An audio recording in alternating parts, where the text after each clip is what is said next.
Nandito na si Chito Miranda. Nandito na si Neri Miranda. Nandito na ang kiddies, ready to rock na tayo. Mag-back to school na dito in 5, 4, 3, 2.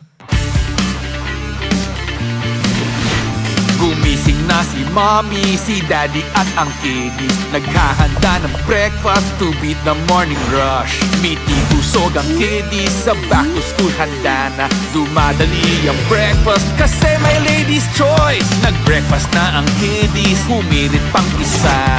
May baon pa sa eskwela, sarap ng sandwich, yeah. Miti busog ang kiddies, di mabibitin dito. Miti busog ang breakfast kasi may ladies choice.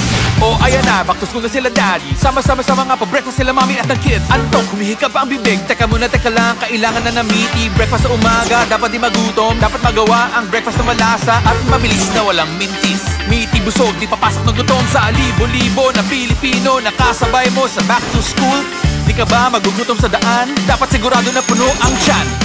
Kasi si anak, bibot makulit. Baka magutom siya sa pagiging makulit. Breakfast na galingan, meaty spread na sagot yan. Ladies choice, meaty spread para si mama dalian. Paano to? Ang dali gawin ng sandwich. Scoop at spread lang sa tinapay mong gusto. Mabilis mayari, walang makasakali. Naguto ang mga anak pagpasok na sa klase. Gumising na si mommy, si daddy at ang kiddies. Naghahanda ng breakfast to beat the morning rush. Meaty busog ang kiddies, sa back to school handa na. Dumadali ang breakfast kasi may ladies choice. Nag-breakfast na ang kiddies, humirit pang isa. May baon pa sa eskwela, sarap ng sandwich, yeah.